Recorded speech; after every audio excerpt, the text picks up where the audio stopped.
Hi, everyone. Welcome to Broadband Deployment News. The NRECA, which is an association for rural electric cooperatives, met with some FCC commissioners last week, and they filed some ex parte communication documents on the FCC website about that. And they are kind of lobbying the FCC or suggesting, urging them to make changes in the way that the FCC broadband data available as far as where broadband is available and the speeds. It's really more about the speeds that are available, making changes in how that is determined and maybe verified. I'll be right back with more details on that.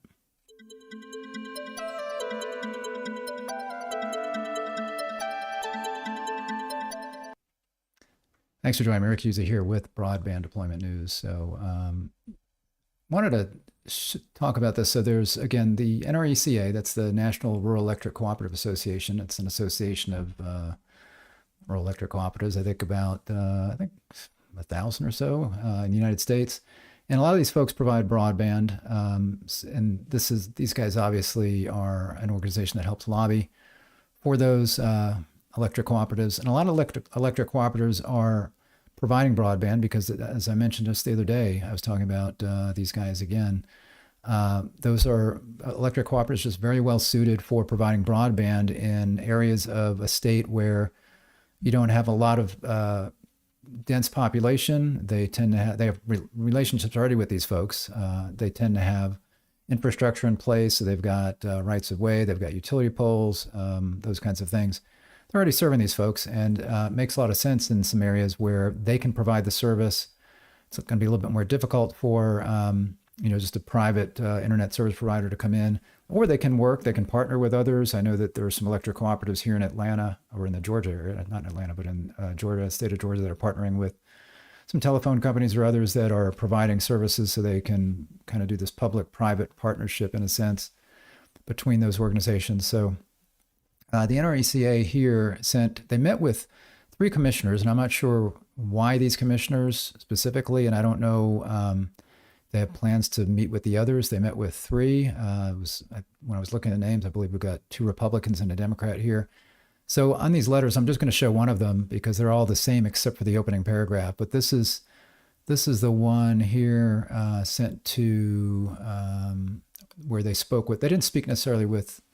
Let's see. It says here they spoke with Justin Falb from the office of Commissioner Jeffrey Starks. They didn't really speak with the commissioner, I guess. They spoke with somebody from his office. And then we have another one here. Jeffrey Starks, I believe, is the Democrat. Then we've got Nathan Symington, and then we've got Brendan Carr. So again, they're speaking with people from the office and not necessarily the commissioners. But they filed this communication, again, ex parte. This is something that they need to file to be fully transparent when you don't have everybody in the room. And that would include the public. The public wants to know that you need full transparency when we're talking about communicating with the FCC. So they filed these letters stating that they met, at least with the offices here, with folks from their offices on this. So I was going to read through this letter and then show a couple of other things as well. So here you see, again, ex parte presentation, establishing the digital opportunity data collection, modernizing the FCC Form 477 data program, several other things in there in the subject. So again, the only thing that's different in these letters is this first paragraph where it talks about who they met with. So on Tuesday, in this case, and the date. So they met on 3 consecutive dates with these 3 different commissioner representatives, I guess. And so it's possible that this week they'll meet with the others. I don't know. But you see here on Tuesday, October 1st, 2024, the undersigned and Brian O'Hara, on behalf of the National Rural Electric Cooperative Association, NRECA, spoke with Justin Falb from the office of Commissioner Jeffrey Starks regarding the circulated order, declaratory ruling, and further notice of proposed rulemaking, updating the broadband data collection process and mapping processes, as well as the 18th section of 706 report notice inquiry. So anyway, there is this report and order out where the FCC is looking at possible ways to improve the data collection, especially considering what we want to make. We want to make sure we don't leave anybody out because the data is wrong. So if you've got folks out there in rural areas where They're kind of on the cusp of what should be considered broadband. We don't want them to be considered served if they're not, because then they're kind of left out of the process.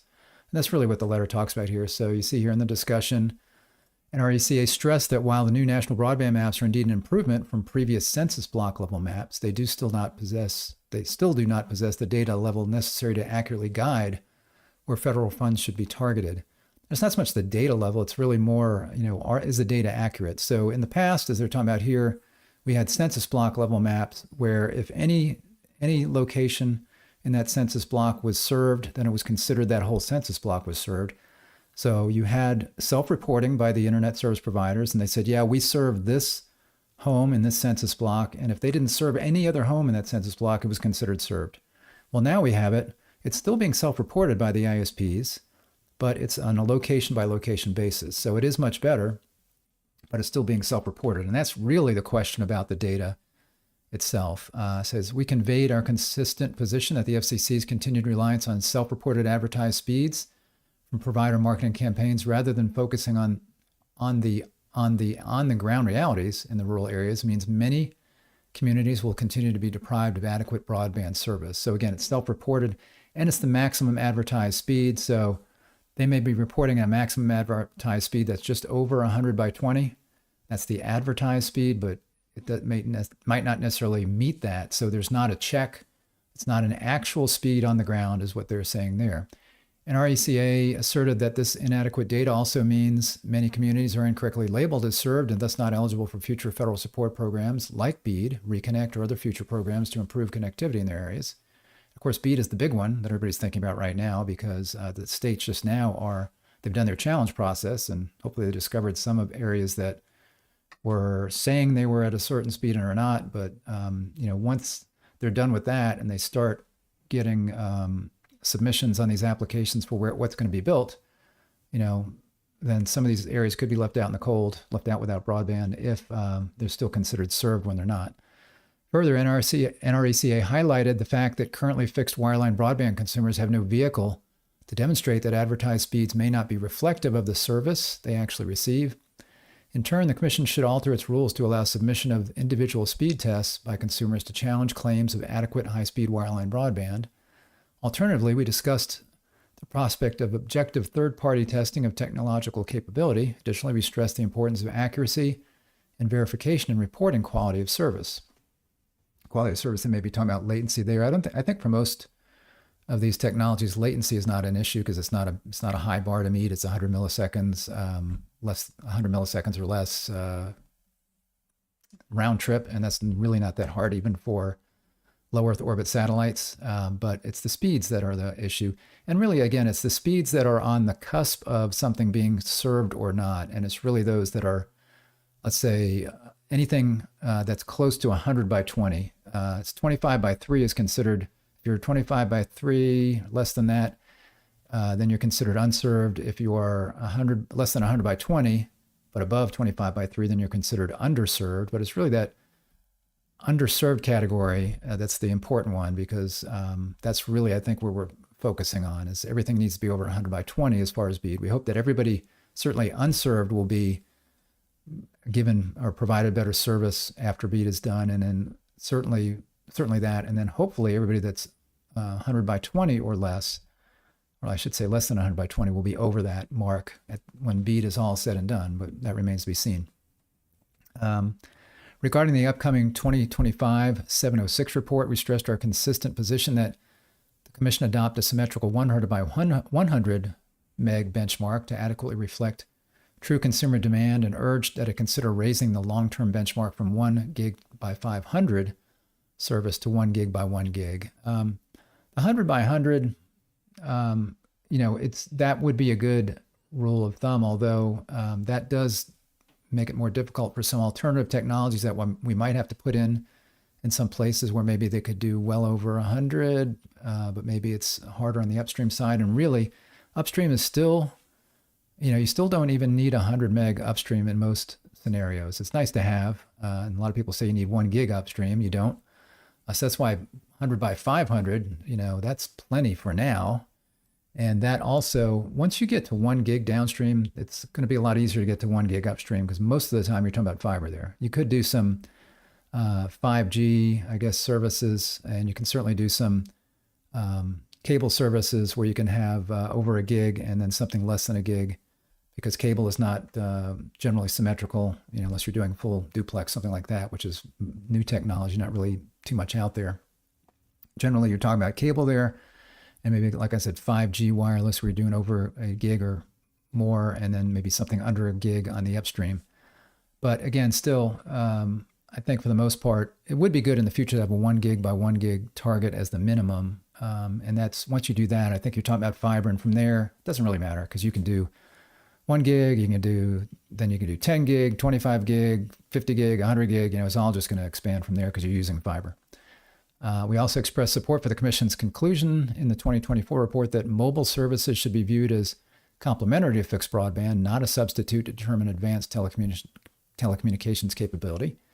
Lastly, we discussed the importance of the Commission using the most recent broadband data collection data set available, and stressed that in ensuring the goals of equitable access are met, it should continue to recognize that rurality is a main factor in broadband availability and affordability.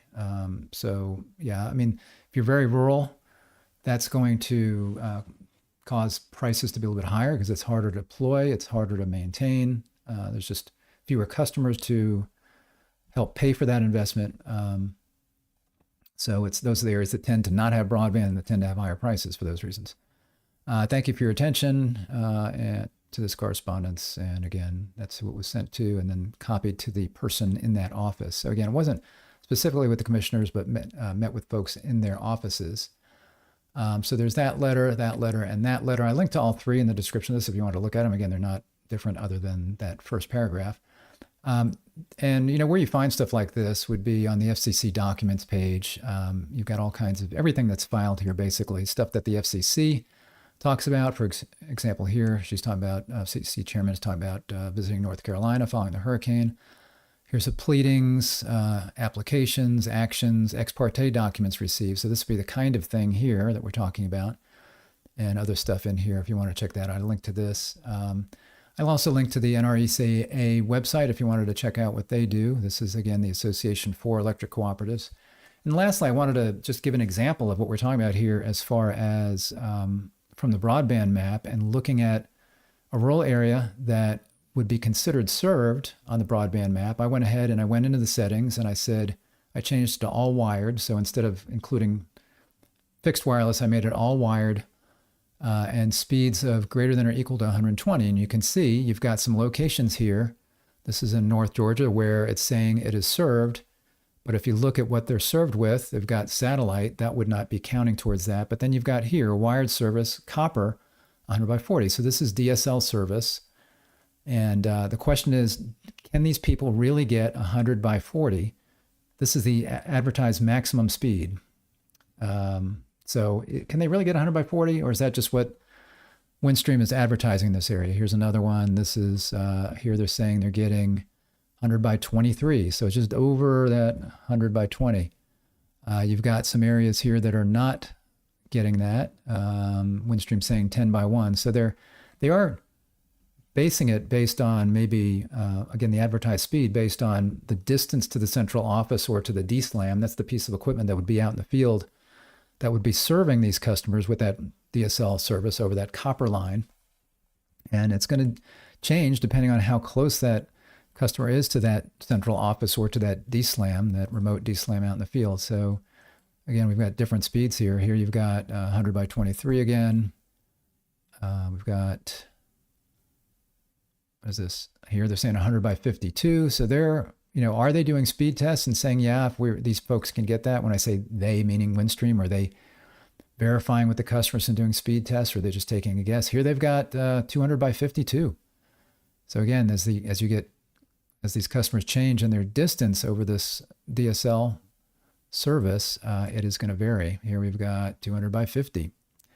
So that is the kind of thing. These are less close. So maybe here, if they're advertising 200 by 50, people can easily get over 100 by 20. Maybe they're getting somewhere between 100 by 20 and this. But what do you do about those areas that are closer to 100 by 20, 100 by 52 or 100 by 23 that we saw. So that's where this really gets, that's where it becomes important, because, if you see that there's a cable operator in the area and their maximum advertised speed, let's say, is a gig by, let's say 50, 1 gig by 50, most likely their customers can get that. And certainly on the downstream, they're going to get something close to a gig. And as I've mentioned in the past, cable operators tend to, when they're putting their speeds out there, they tend to provision their equipment and their provisioning system to actually provision the devices for faster than that, so that when people run a speed test,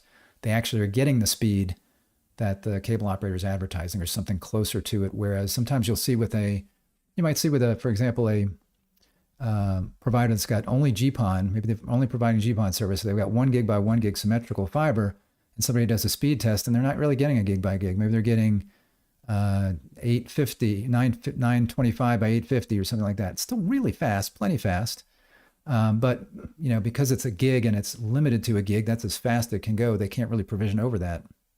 Now, if they have XGS-PON and they're doing 10 gig and they're offering a 1 gig plan, they I'm sure could raise that up to something over than a gig by a gig and provide that person with something faster. But, for something like this, DSL, I'm always dubious here as to whether people can actually get this speed in the field. So this is the kind of thing we're talking about. Again, if you can get way over this 100 by 20, it's not important from the perspective of being served or underserved.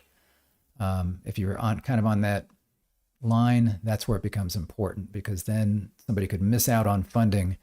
All of these homes, if they're really not 100 by 20, they could be missing out on funding because they're marked as served right now. So that's what all of that communication to the FCC was about. The other thing I forgot to post in here is, this is all related to the FCC, again, seeking comment from folks like NRECA on what they think about changes to the way that the FCC would be looking at this broadband data and being able to, verify the kinds of numbers that we're seeing here. So first thing I can say is that the FCC, we're going to try to figure this out and start looking at, is this really the right speeds? They can very easily do a search on their database and figure out, okay, where do we have areas like this that are very close to what are considered served, and then they can look at speed tests there. They could go to somebody like Ookla, just to start out with, and say, what kind of speed tests are you getting from some of these locations? Does it look like people are actually getting these speeds? And then they can dig in further. So there's certain things they can do. So again, I'll go ahead and post that FCC document. I might even post I think I did a video about it back when that came out. So I might post that link, which has got the links to the documents as well as what I talked about then. So all right, well, I appreciate that, and appreciate you joining me, and thank you for that today. And if you give me a like on the video, I'd appreciate that. And go ahead and subscribe to our channel. When you do, just make sure that little bell is rung so that you're notified when I'm live, and I will be live sometime soon. So go ahead and do that, and I will see you next time. Take care. Bye-bye.